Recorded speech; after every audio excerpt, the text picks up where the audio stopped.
Hello, and welcome back to the Mindfully Stitched Podcast, Episode 2. I am filming in a different location today. For the first episode, I was that way. I was out in my living room, and for this podcast, I am with my yarn stash in my, craft room, office, catch-all room in the apartment. But I thought it would be fun to film an episode kind of in front of my yarn stash, which you can see is pretty messy. I tried to organize it when I first got this cabinet, and it's semi-organized. I kind of know where things are, but it could look a little bit better. Maybe this will motivate me to do a little tidying up of the stash, but you can see I've got, there we go, my hand-dyed indie dyers over on this pegboard. Oh my goodness, trying to figure this out. I feel like the scarecrow in The Wizard of Oz, but oh my goodness, I did it again. You can see I've got some Sorella, some Ruby and Roses, and some other indie dyers over there. And then most of my commercial yarns are here with some of the books that I have as well. Anyway, you'll eventually be seeing a lot of that as I knit throughout this year. But before we jump into works in progress, acquisitions, miscellaneous, and all of that good stuff, how about we spend some time talking about what I am wearing? This is my tic-tac-toe sweater by Crochet Highway. This was a test crochet that I did for her, and I made it sometime at the end of last year. I can't remember exactly when I made it. But this is a beautiful crochet piece, and the best part about it is that it is reversible. So on this right side that you're seeing, the dominant color is the pinky peachy color, and then the accent color is this gray color. It's just gray. And when I wear it inside out on the reverse side, the dominant color is the gray and the accent color is the peach, pinky peach. I worked this up in Happy Place Melange in the colors Blossom, which is the pink, and Foggy, which is the gray. And it's got these really nice balloon sleeves that cinch in a bit at your wrist, and it is a cropped length sweater. So I'll stand up a little bit so you can see this. It fits really nicely with some high-waisted jeans. When I wear this to work, I wear it with some sort of tank top camisole underneath it, so that if it rides up when I lift my arms or anything, I'm not showing any bare skin. I work at a preschool, so there's a lot of lifting kids, putting my hands over my arm, or my arms over my head, all that kind of stuff, and so it does tend to kind of ride up. But right now I'm wearing it obviously not at work, and I don't have anything underneath. The yarn is very comfortable next to skin, and I am incredibly happy with it. And the reverseness of the pattern is amazing. A lot of times with reversible items, I find that I like one significantly more than the other, and I will almost only wear it with one side facing out, and that could not be farther from the truth with this pattern. I'll put some pictures up so you can see both the right side and the reverse side. I truly like them both equally and wear them equally.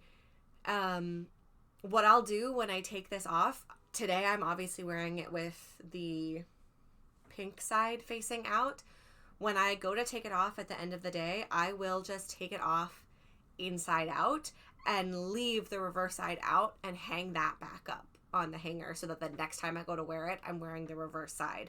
And that's what I've been doing since I finished this piece. So both sides get equal wear, and I get so many compliments on it on both sides. And my favorite thing to do, especially when I'm wearing something underneath, is to be like, look, it's reversible.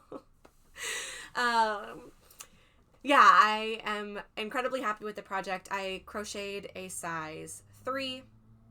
Let me see what the sizing options are actually. So the bust circumference when you finish it up ranges from a 32 inch all the way up to 67.25 inches. So I knit the size 3, which ends up being a 38.5 circumference, and I'm a 37 bust circumference. I'm very happy with the fit, very happy with the end result. Highly recommend this pattern, and I highly recommend Crochet Highways patterns. She's got a lot of really great ones, especially a lot of really great reversible ones. I'm working on a couple others. Well, I finished up a couple, and I'm working on another that are secret, so I can't tell you about it until she lets me tell you, but all I can say is highly recommend this pattern if you are interested in a reversible crochet garment. So now that we are done talking about this one, I do not have any finished objects to show you since my last podcast episode, so let's go ahead and get into some works in progress. So for works in progress, I'm going to go ahead and start from closest due date. So I'm doing a lot of test knits right now. If you watched my last podcast, you'll know that I took on quite a few test knits and one test crochet. Not this one. So I'm going to go ahead and pull them out and talk about them in the order that the test knit is due. So the first one that we're going to talk about is the Frosty Beanie.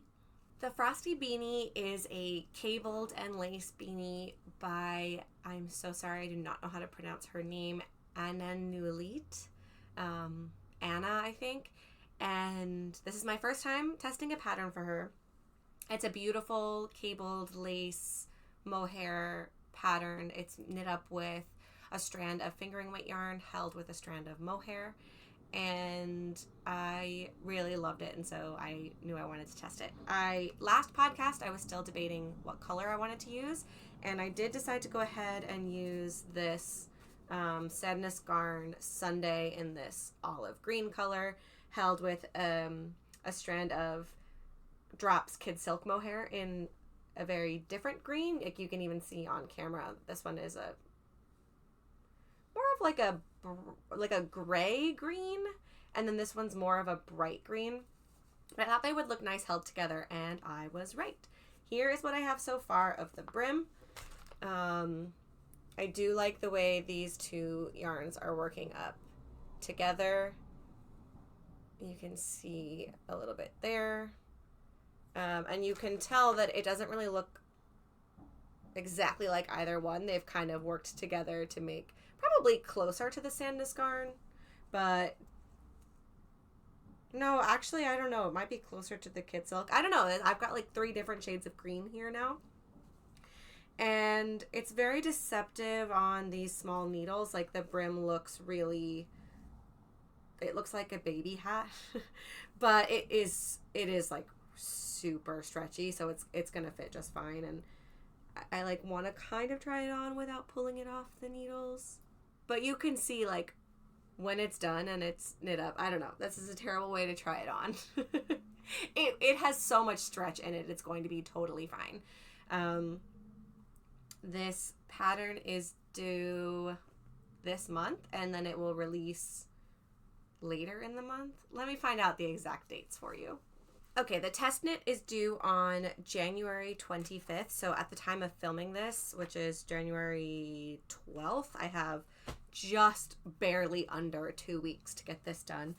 And the great thing about this is it's been super portable. It just fits in my bag, and when I'm at work and I have a little bit of downtime, which I don't get a ton of downtime at work, speech therapy at a preschool, you know, I'm busy with kids all day, but I do some telehealth sessions, and sometimes if I've got 5 minutes while I'm waiting for a family to sign on, I'll pull this out and work on the ribbing. So I haven't sat down and dedicated a ton of time to it yet. So my plan is to continue working it in the downtime I have at work, and sometimes I work on it a little bit during my lunch break, and I can always pick up how much I'm doing during my lunch break, or I can sit down and take an evening. I haven't worked on this at home at all. So it's also good subway knitting when I take the train. So I have no worries about getting this done on time, and I'm very excited to have the finished object. Okay, like I said, the next one that I'm working on is a secret test. So it's another one for Crochet Highway. It is another reversible sweater. And this test is due on January 26th. So again, I'm at 2 weeks before this one is due, and I am right on track. I've got most of the body done, most of one of the sleeves, a little bit of another sleeve, and then like the finishings of it. So right on track to do this. I can't talk about it much. I'm allowed to give little sneak peeks, but I'm worried to give too much away. So I'm just going to hold up some of the fabric for you so that you can see the reversible aspect of this pattern. So I'm going to hold it really close so you just see the stitch pattern. You can see this is the right side of the pattern. I hope that's focusing enough. And then for the wrong side of this pattern, and I can tell that the colors aren't quite accurate on the view that I can see. So I'm going to grab this balls of yarn. The yarn is from Hobby, and I am using Hobby Winter Glow, which is the green. You can see it's got greens and browns, and it's almost like a teal leaning green. And I don't know if it says, no, the colorway on here is 5, so it doesn't tell you much. And then I'm holding it with, well, not holding it with, it's a different yarn. They're not used at the same time. This is Winter Glow Solid. So this is massive, and this one is slightly less massive. So I've got 2 cakes or balls, I think it's a cake, of these, and I bought 4 of these. And being a good chunk of the way through, my second ball of this is untouched so far, and I'm getting to the point where I don't even know that I'm gonna break into this one, which I don't know what I'm gonna do with this. Anyway, we'll see. I may need to break into it, or I may not. So either way, I'm gonna have a ton of this left over. And then I only just broke into the 3rd cake of this one, so I don't know that I'm gonna need this 4th one either. So these might be my leftovers for this sweater, but we'll see. Again, it's a secret test knit, so that's really all I can share with you test crochet, but that's really all I can share with you right now. When I'm able to share more, I will, so stay tuned for more info on that. Next up, we have the Weaver's Sweater by Noah and Shill. This is another test, and this one is due February 1st. So slightly after my other 2 ones will do, I can wrap this one up, and I will go ahead and show you what I've got done. I've made quite a bit of progress on this since our last podcast.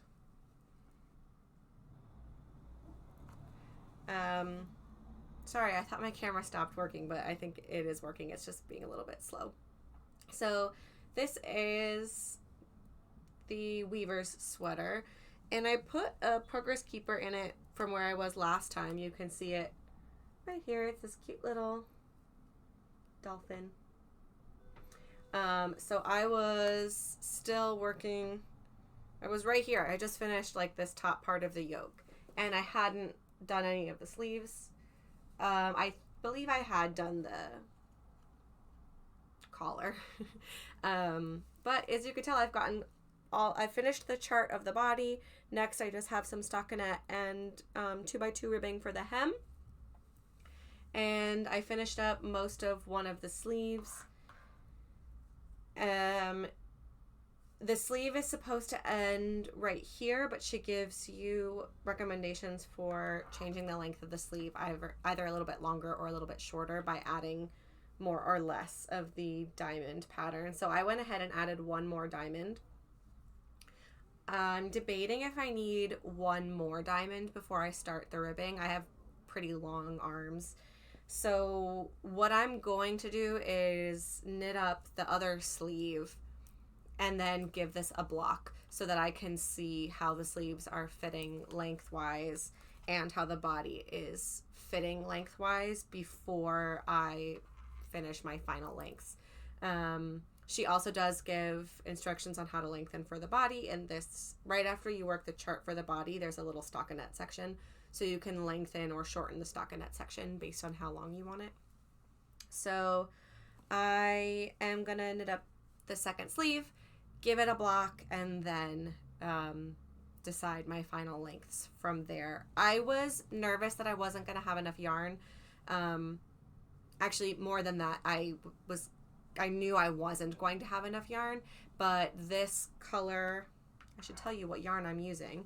I'm using Valley Yarns Haydenville DK in the color silver, and this is out of stock on a few different websites that I looked at, and so I knew I wasn't going to have enough after I finished this sleeve. The sleeve took a full skein of yarn.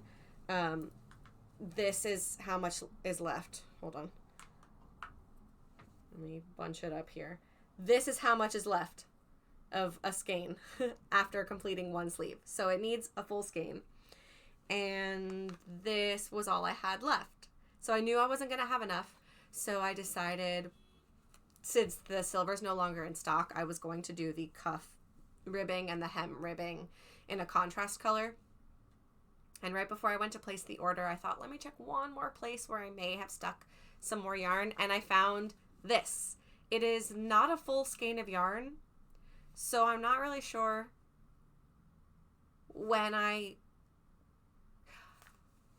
might have been, I might have only used this for the collar, now that I'm thinking about it. So I actually now have this much left over, so I'm going to take this off the body, knit up the sleeve in this.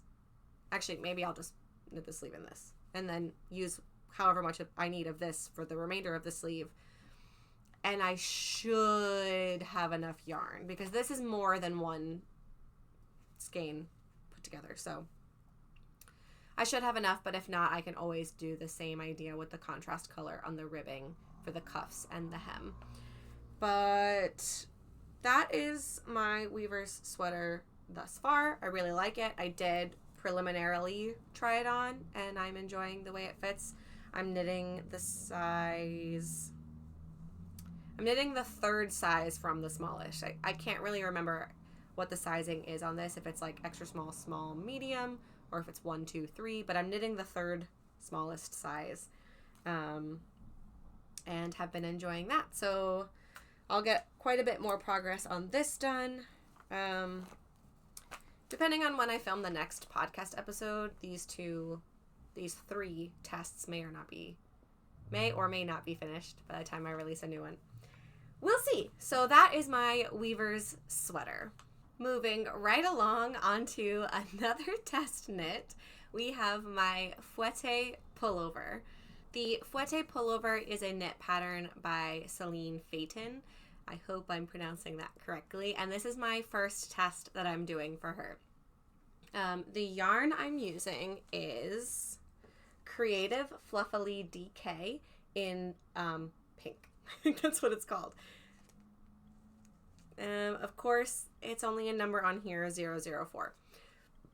The fouette pullover is a beautiful cabled pattern, and it's a saddle shoulder construction. The last time I showed this to you guys, I had only done the cable saddles, so I had this done on each side.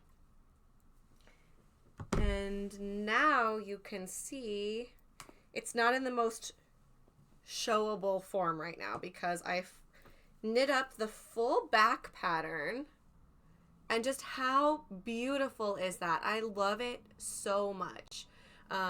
So not the full back panel, I've knit the top part of the back panel before it gets joined in the round, and then I've done this much of the left front panel. I'm at a point now where I need to pick up the stitches for the right side. I'll work this same amount on the right side, and then you cast on for the neckline. and then you work down to meet the end of the back, and then you join and you knit the rest in the round. And I am honestly obsessed with this pattern. Oh, you can even see it so much nicer when it's like held up too. I love this eyelet panel in the middle with the cables down the side. And I just think it's a stunning pattern. I'll pull up her version here so that you can see what the pattern looks like. And I cannot wait to have this in my wardrobe. The yarn is incredibly soft, and the color is not picking up great on camera, and the sparkle is not picking up great on camera. And when I say sparkle, I don't mean that this is a sparkly yarn. Like, even when you glance at it, the sparkles don't really stand out. But if you're really looking at it, you can see almost like tinsel a little bit woven in throughout the yarn. And I mean, if I pick up a strand, are you going to be able to see?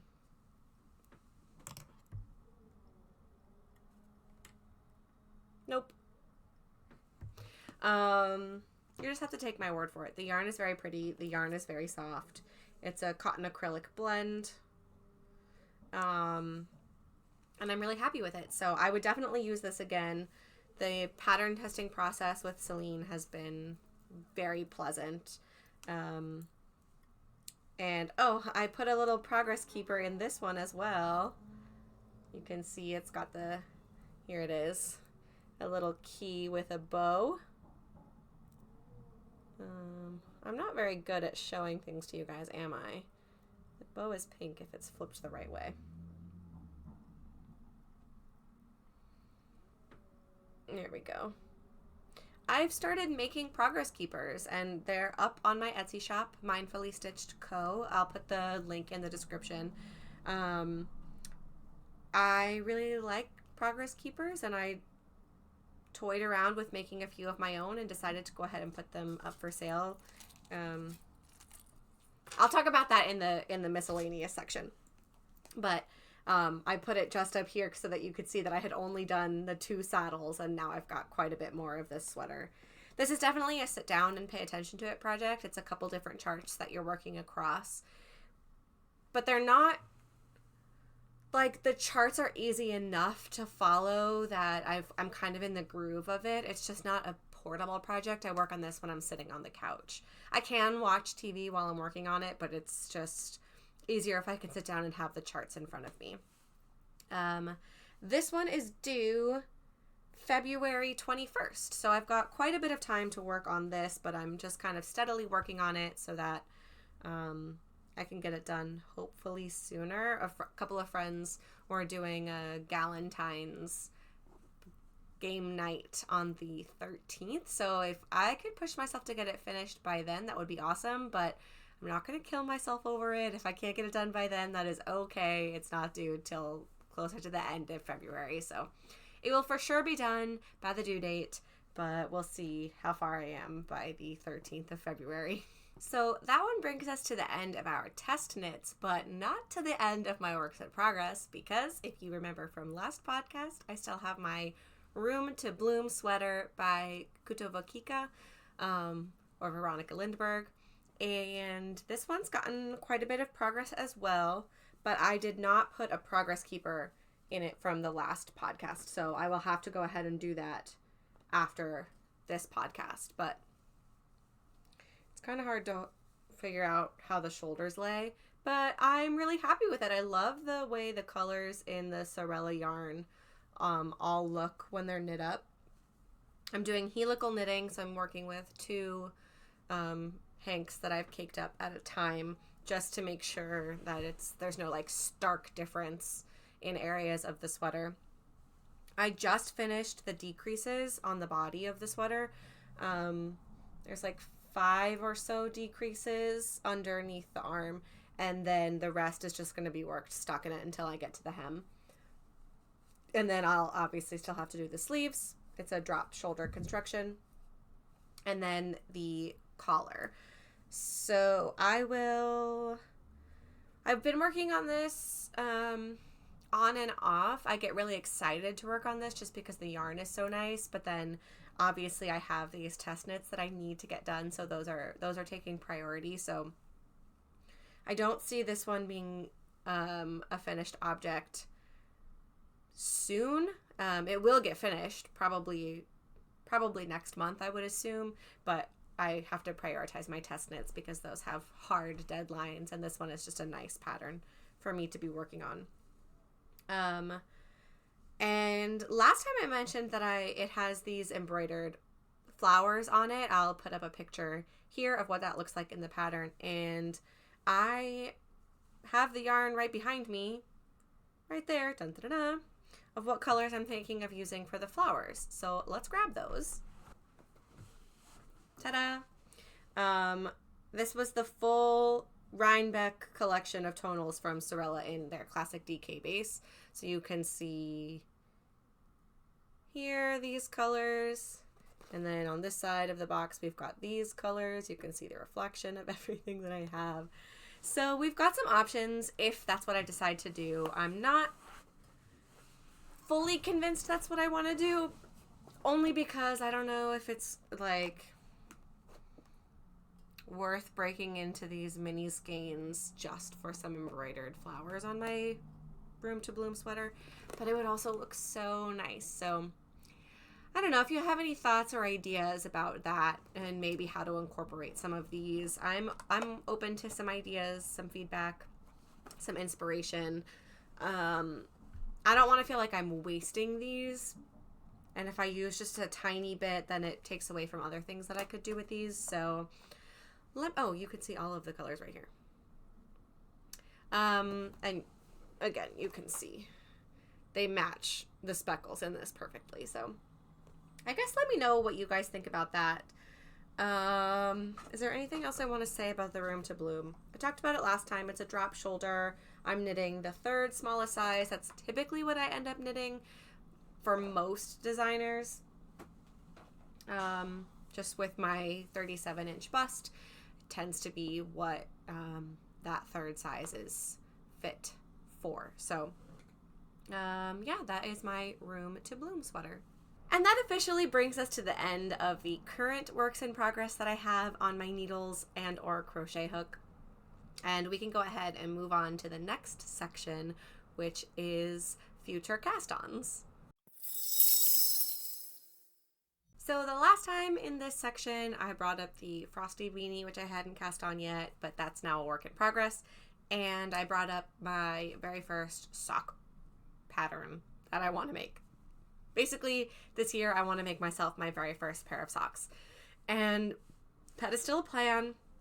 I've done nothing else, obviously, otherwise it would be a work in progress, but I still have my teeny tiny little swatch, which was just so that I could get a feel for how the yarn works up, how the yarn feels. And that is as far as I've gotten. Honestly, I'm not thinking about casting this on in the near future. I'm thinking this is after my test knits are done. Maybe I'll go ahead and start these in March. Maybe I'll end up starting them in February. I don't know. They might be good subway knitting when I've done the frosty beanie. We'll see. It's in the back of my mind, but it is not getting cast on in the near future. But I do have something else that will be cast on in the pretty near future. And if you are wondering if I have signed up for another test knit, you would be wondering correctly. I don't know that that's really how I meant to word that. But yes, if you thought that it could be another test knit, you're right. The project that I will be casting on next is a test knit for Sari Nordland, and it is the book club sweater. Last year, there was a lot of buzz over the book club cardigan, and I have just signed up to test the book club sweater. I don't have any yarn or anything to show you because I don't have it yet, but I do know what I will be using, and it is going to be Barocco Vintage in the color Black Cherry, which is a red color. So this is a beautiful cabled sweater pattern, and I decided to knit it up in like a red color. I've used Barocco Vintage DK before to knit up my Waterscapes pullover, which I was wearing in my last podcast, and I really like that yarn, so I'm excited to get the regular Barocco Vintage, which is a worsted weight yarn. The sweater is worked up in worsted weight, plenty of cables, and the only thing that's due the due date for this is February 19th. So after quite a few of my other tests are due, but before the fouette pullover is due. So I'll be working those kind of at the same time. And the only thing that's due on February 19th is the yoke of the sweater and one of the sleeves.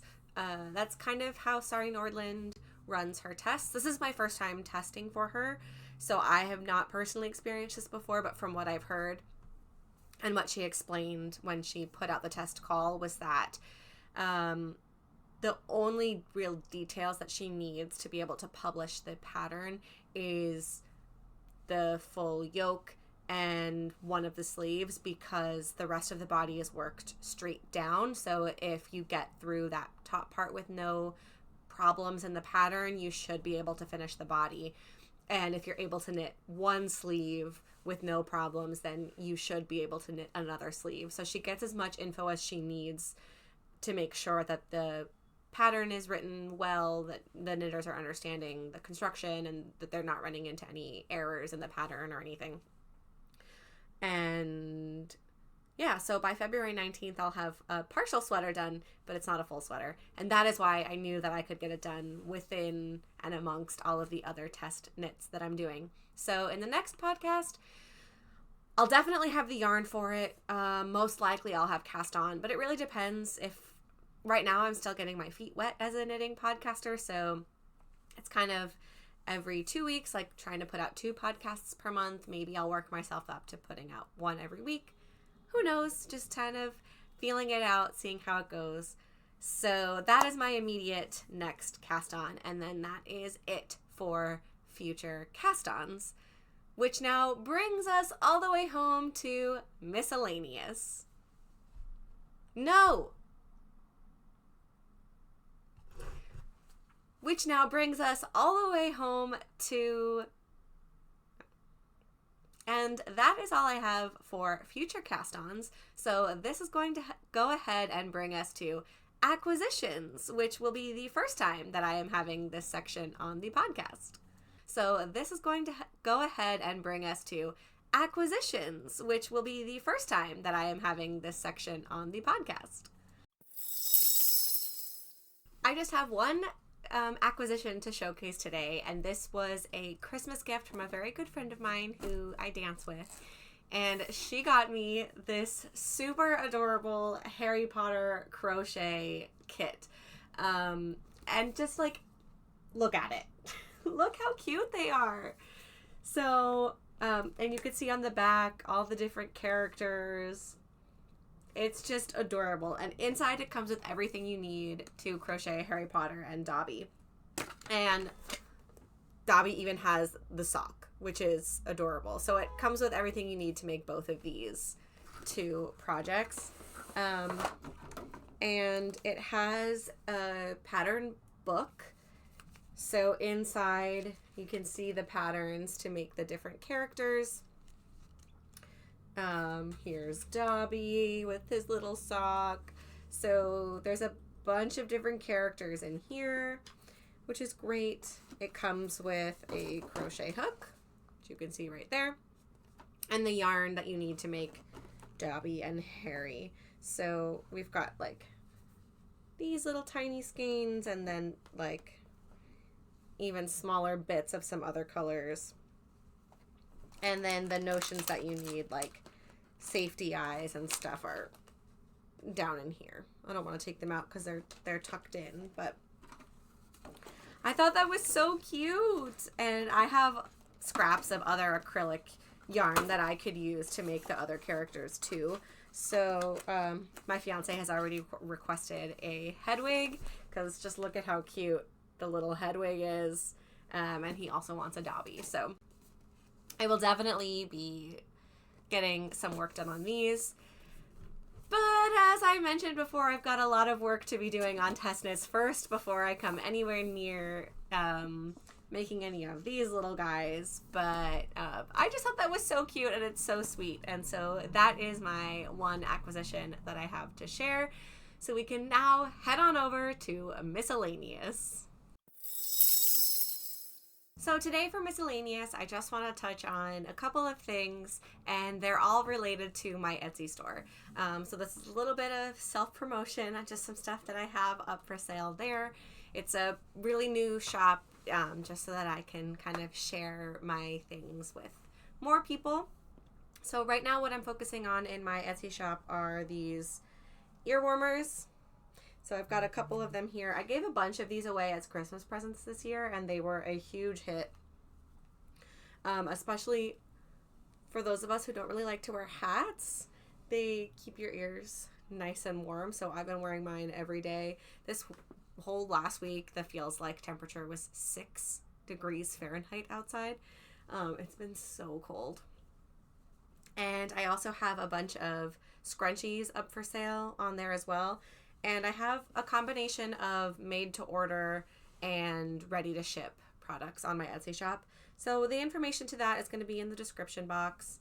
And I don't want to spend too much time on it, but just so you guys know that it's there if you're at all interested. And the most recent thing that I've been putting up there are my progress keepers. So I sell them in sets of 3, and they have the lobster clasp so that you can easily clip them onto your projects. I got them to focus for like half a second and then it stopped. So I'll try a different set. There we go. Don't mind my nails. But they've got the lobster clasps. And this is just like, I think I called this Things with Wings, which has a dragonfly, a butterfly, and like a little bee or a little fly. So some of them are just plain silver. Some are gold with some color. I can't get most of them to focus. So I'm just selling them in sets of 3 with different themes, and these are all ready to ship. So anything that's up on my site will ship likely the next day. And I plan to make some stitch markers as well. I've been really enjoying using these in my projects, so I thought maybe others might as well. So I went ahead and put them up. And that is that. That is enough self-promotion for my Etsy shop. And that brings us to the end of this whole podcast. We had a lot to cover today. It was a longer episode than I was expecting it to be. I hope you guys enjoyed it. Please let me know. Feedback is always appreciated. What do you want to see more of? What did you enjoy? What could be improved? And what are you working on? Please leave it all down in the comments below. And if you liked this podcast, consider subscribing, hitting the like button. Those things help out my channel and they make my heart happy, but it's totally up to you. So with all of that being said, I'm going to wrap this up and I will see you guys in the next episode. Bye.